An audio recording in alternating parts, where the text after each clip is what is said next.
Let's look at diffusion and osmosis. Can of corn, easy peasy. Some things to remember. These molecules that are moving with diffusion are referred to as the solutes. Okay.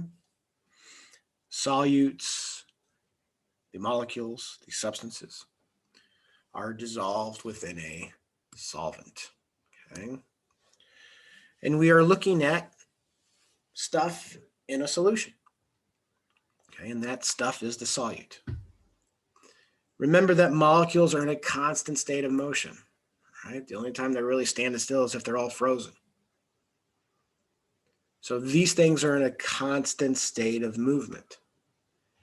And they move until they're separated equally among either side of that solution or plasma membrane. And the great thing about diffusion, I don't necessarily need a plasma membrane, right, for it to happen. It can happen in a petri dish with no plasma membrane there, and it happens with a plasma membrane as well. Okay? We just, again, need to be lipid soluble.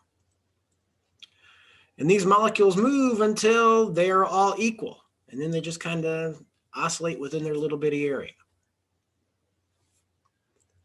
It's that plasma membrane that allows us to create concentration gradients.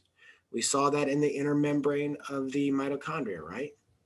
With electron transport, with pumping hydrogen ions across as we take the energy from that electron and pass it through from carrier to carrier. It establishes that concentration gradient, so I can just diffuse across, establish that gradient, have a little pump, goes down its concentration gradient, and I can use it to make energy. So we see diffusion in a lot of fantastic places. I don't think we ever used the word specifically diffusion or facilitated diffusion at all when we talked about chemiosmosis. That's basically what's happening there. Diffusion just depends on really the space and the amount of stuff that we have. The smaller the distance, the faster the diffusion time. The bigger the space, the slower the diffusion time. It takes a long time to travel that huge distance. Same thing as well for the distance for which that we have to diffuse through. That's why diffusion happens with simple squamous epithelium a hell of a lot faster than it does with simple columnar epithelium or simple cuboidal epithelium. Okay. Simple cuboidal epithelium, it was involved with secretion and absorption. And we see that in the kidney tubules. Okay. We have some adaptation. What can we have adaptation-wise to maybe help with diffusion time on a cell surface?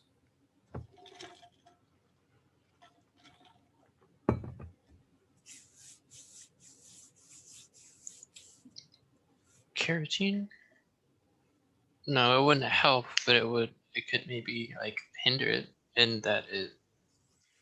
Sure, yeah, keratin would definitely hinder it. But what do we have on the surface of cells that would help to speed up? Cilia? Cilia is something really smaller than a cilia? Microvilli. Microvilli. Okay. Remember, we have those microvilli on the surface of cells to increase surface area, to increase this movement across, this diffusion rate. So we can have increase in surface area that can help to increase diffusion time on cells. Right? So we have some adaptations, and you saw that, maybe the anatomy instructors that you had, and I don't know who you all had. I just assume you had Professor Lofton. That would probably been something that he would have pointed out. You have areas, proximal convoluted tubule, simple cuboidal cells, but they have a ton of microvilli on them. And that microvilli helps to increase that ability to absorb stuff across. Where we don't have those, you don't have as much absorption occurring within those kidney tubules.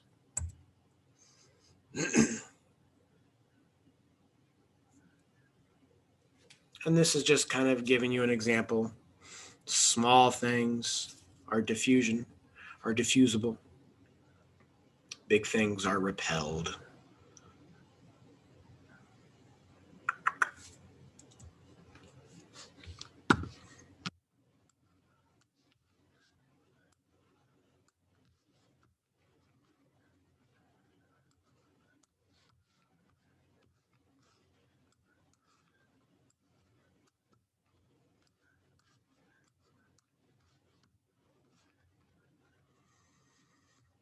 Oops, sorry.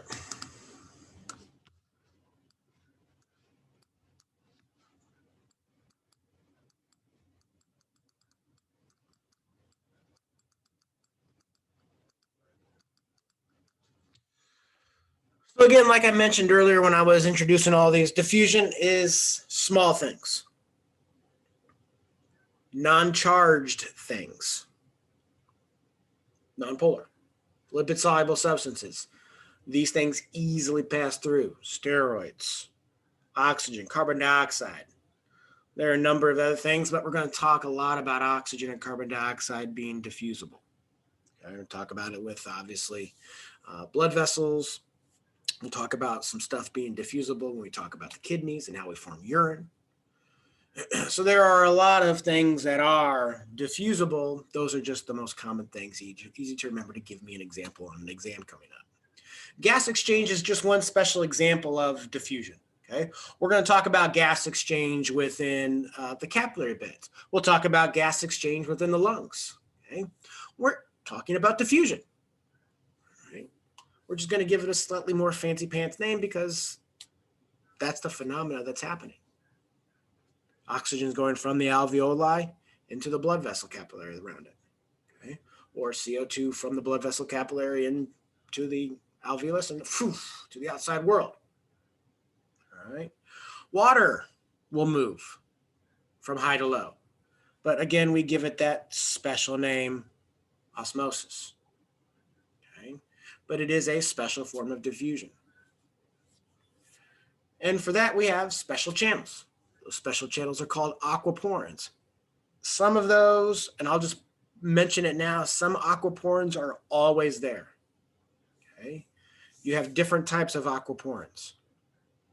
Okay. Some of those are always there, like I've said. Always bringing out water, removing water. Some get added to different cells. And they help facilitate even more water removal, more water movement. Okay? And that will be dictated upon receptors, dictated upon the situation, how much water you have in the system. Have you been hydrating effectively or overhydrating? Have you not been drinking enough water?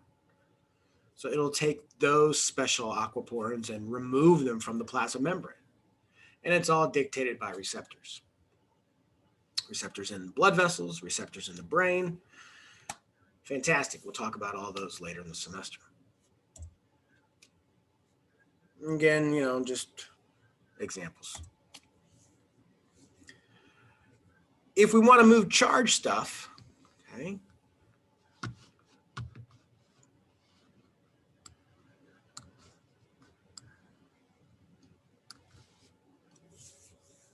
charged ions can still pass through, can still be involved with diffusion, going from high to low concentration. But these things have to go through an ion channel. Because of the polarity that they have, they're repelled by those lipid tails. Or the phosphate heads, I guess, as well.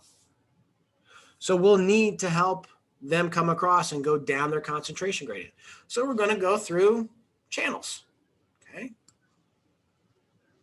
You could have channels always open.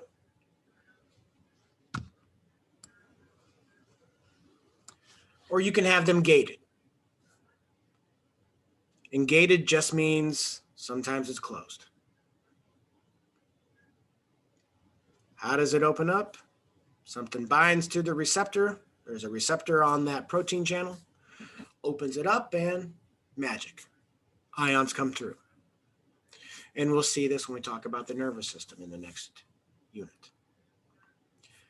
In the nervous system, we also see channels that are always open. Always open.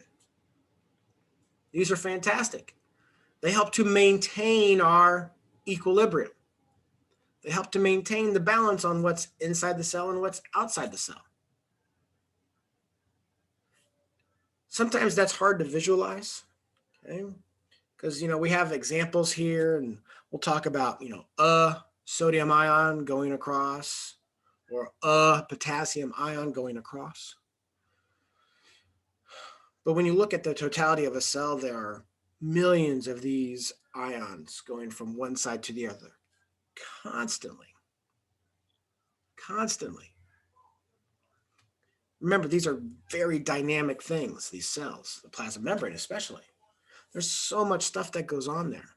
You could really spend an entire month looking at all of the doodads that are in the plasma membrane and that enable the movement of stuff from one side to the other and that trigger it off. Okay? So these channels, whether they're gated or whether they're always open, are going to be fantastic in helping us to maintain a normal equilibrium or a resting membrane potential.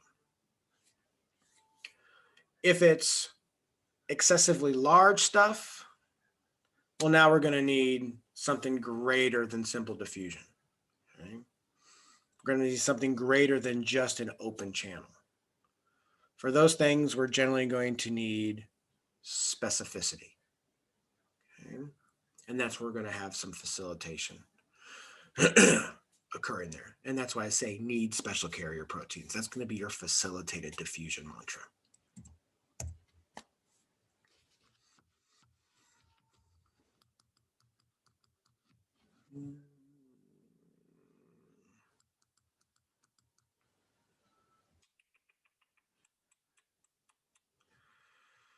Again, the rate of diffusion is just, how fast things go from one side to the other. And kind of the three big things that we'll be talking about when we talk about sodium and potassium, those are going to be the two major ions that we're going to be talking about in terms of getting work done. Calcium, okay, we'll be talking about that one as well. There are four things. Temperature generally is always constant within the body, unless you're fighting off an infection. There's some inflammation going on. You're sick. Your temperature goes up because you're mounting an immune response. So, temperature can change, and if temperature does go up, that will increase the rates of diffusion. Okay? But normally within the body, we usually maintain a constant temperature. Okay. Exercise would increase temperature as well. Okay. But for all intents and purposes, it's generally the same. It's how big the concentration gradient is. That's A to A there. That's generally the most important one. Okay. If we have a huge concentration gradient, and I give some examples later on within the notes, I am not going to require you to remember those numbers or those amounts. Okay, I'm just throwing them out there to give you an idea, an example, a way to visualize it for you guys. All right, but that's generally the biggest driving force for diffusion. All right, if we have 100 units on one side and 5 units on the other, that's a huge difference compared to 55 on one side and 45 on another. Okay, so the steeper that concentration difference, the much faster rate of diffusion we're going to have, and that's predominantly the biggest one that we're going to be talking about. We'll talk about that in the lungs, in the capillary bed. That's a pretty big one. Surface area, I mentioned that earlier. Again, those microvilli help to increase that rate of diffusion just by their presence. That's their one function, is to increase surface area. More surface area, more stuff can come across. The other one here is permeability of the membrane to a molecule. Different molecules have a different permeability factor. And I think I give the equation to figure that out. That is upper level nonsense, and we're not going to get into it. Okay, that's like biochemistry and physics all smacking you upside the head. All right, but understanding that even though you may have a slightly different concentration difference, different ions, different molecules do have a slightly different electricity to them, and that can affect their membrane permeability as well.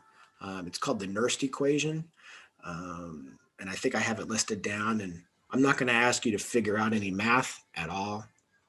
in regards to it, because that's really 400 level stuff, to be honest.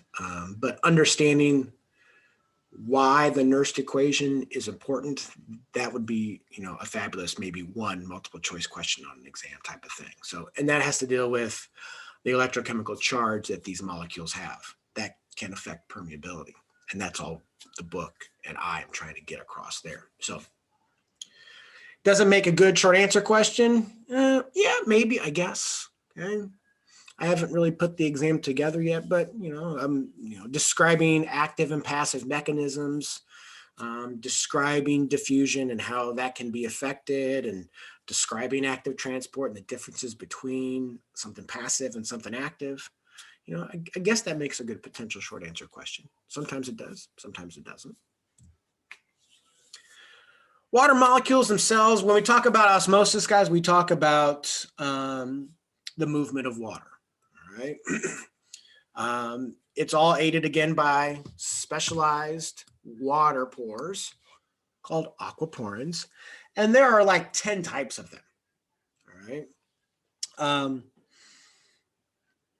One of them, and the different types are just there because they're found in, as you can see, in different organs: kidneys, eyes, lungs, brain, salivary glands. So a lot of different places you're going to find these things, not just the kidneys. I believe it's you have some that are always there. And I believe it's type 2 that is affected by antidiuretic hormone. Right. So those are the ones that we have different receptors within the blood vessels that help to monitor concentration of ions. Once that gets triggered, that will yell at the pituitary gland to release that antidiuretic hormone and insert those aquaporins in the kidneys, right? Not the eyeballs. That would be weird. Your eyes would get really huge. That would not be a good thing. Or get really, really small. That would be a very weird thing. Right? But osmosis is a special type of diffusion. Okay.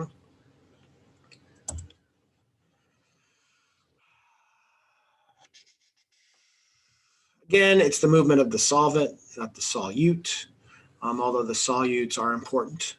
The solutes are important because they help us to establish the concentration gradient in the surrounding fluid. Okay.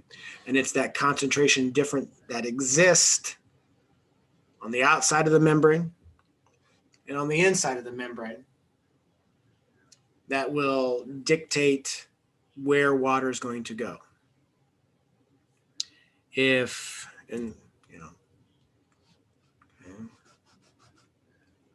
And there's your solutes, and there's your water. Obviously, there's more solutes over here, okay? So if there's more dissolved substances on this side, is everybody with me that this is more concentrated? Yes. Perfect, okay? So if it's more concentrated over there, the only way that we can make this equal, right, is water moving across. So water is going to move from area of high concentration to low concentration. Pretty easy, right? Everyone with me there? Yeah. Yep. Fabulous. Great. It's Tuesday. Everyone's awake. Perfect. If I asked this question yesterday, you probably wouldn't have gotten it. Especially at 8:30 after a Chiefs game. We probably would have delayed class a little bit because I wasn't functioning at 8:30 very well. So, again, water moving from area of high to area of low. Okay. You can also discuss it in terms of the concentration of those substances, okay, of those solutes. You could say water is going from an area of low concentration to an area of high concentration, okay, solute-wise. Again, we're trying to make everything equal on both sides of the plasma membrane. This is going to be some important concepts in terms of what's going on in the kidneys, how that affects blood pressure. Certain ions in our diet will cause water to move in certain locations into or out of a cell, respectively, because of it. And so that will affect blood pressure, whether it goes up or down. And that's going to affect really what happens in the kidney from a function standpoint, from a physiology standpoint. All right. So we have, okay. That pressure that exists on the plasma membrane, right? Because we have concentration outside, we have concentration inside. That force that's pushing against that plasma membrane is referred to as osmotic pressure. Okay. And osmotic pressure, guys, is just the force required to stop movement. Okay. Osmotic pressure, again, is something that we can test, and we can measure the forces that are exerted on a plasma membrane. Okay. We would have done this in lab by doing the dialysis bag experiment, where you put different concentrations within the dialysis bag, and then you put it into different solutions, and then you figure out, was that dialysis bag more concentrated or less concentrated than the solution, just by checking the weight, right? And that's what they're trying to get across here. What term do we use, though? We don't necessarily use osmotic pressure, but we talk about tonicity, right? Isotonic, hypotonic, and hypertonic solutions.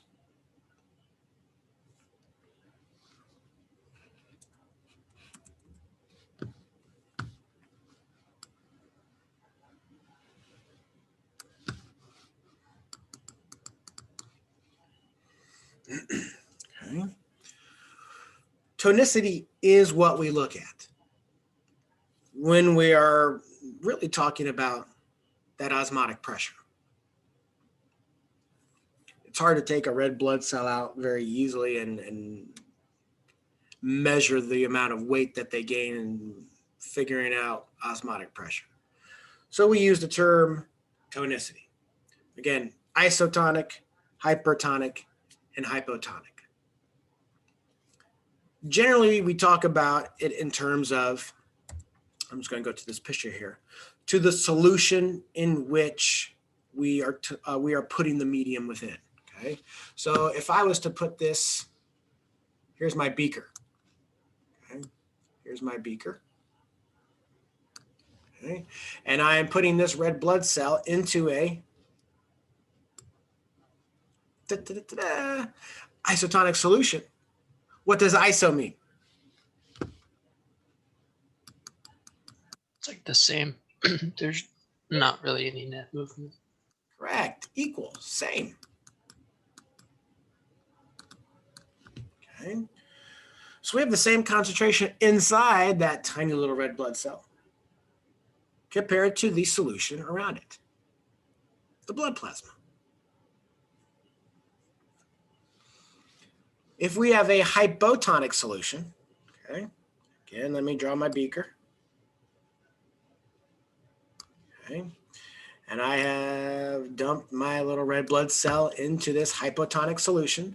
So this is what we're talking about, right? Hypotonic solution is the area out here. Hypo means what? Low. Yeah.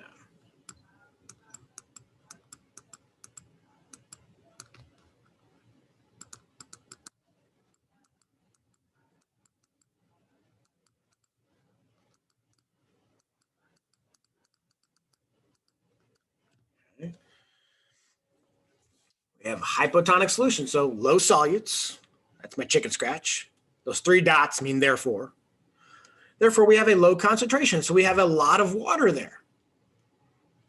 And if we have a lot of water there, compared to the inside of the red blood cell, all that water is going to go from high to low concentration, right? So it's going to cause that red blood cell to swell. Can it swell as much as it wants and just get bigger and bigger and bigger and bigger? No. No, right? There's a limit. Yeah, there's a limit, right?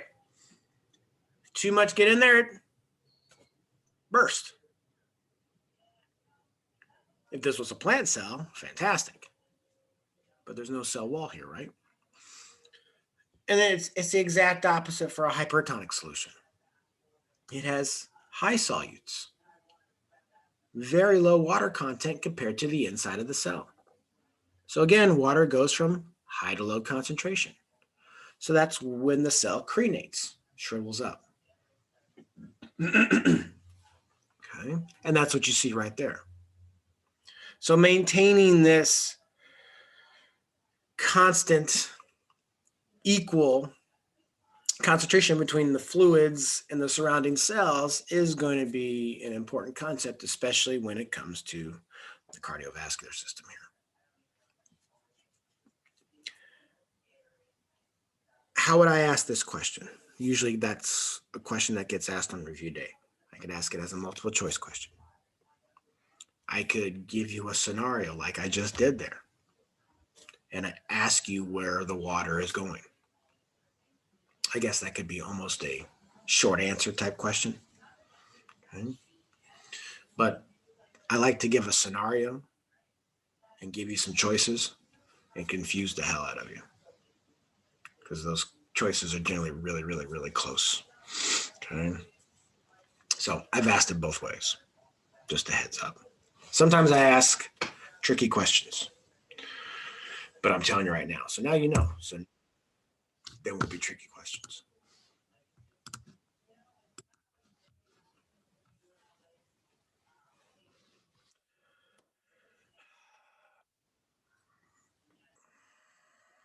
Again, there's receptors, guys. There are receptors that are constantly monitoring ion concentrations within the blood. Those are predominantly going to be housed in the hypothalamus. The hypothalamus is going to be intimately controlling the pituitary gland, helping to release antidiuretic hormone and helping to affect secretions from the kidney, involved with maintaining a constant blood pressure. So we'll talk about this phenomena again later. And we'll talk about it in terms of all the fancy pants receptors that we have all over the body. But we're talking about maintaining constant concentrations within the blood, maintaining constant fluid within the blood, maintaining constant pressure within your blood vessels. So again, a number of receptors help to control this. So it's a phenomenon that we'll be talking about, but again, we're going to use it in terms of kind of bigger picture things. I'm not going to talk about osmosis, but we're going to talk about the receptors involved with helping to regulate all of these ion concentrations and how that affects water movement. And hopefully you would remember that it is osmosis.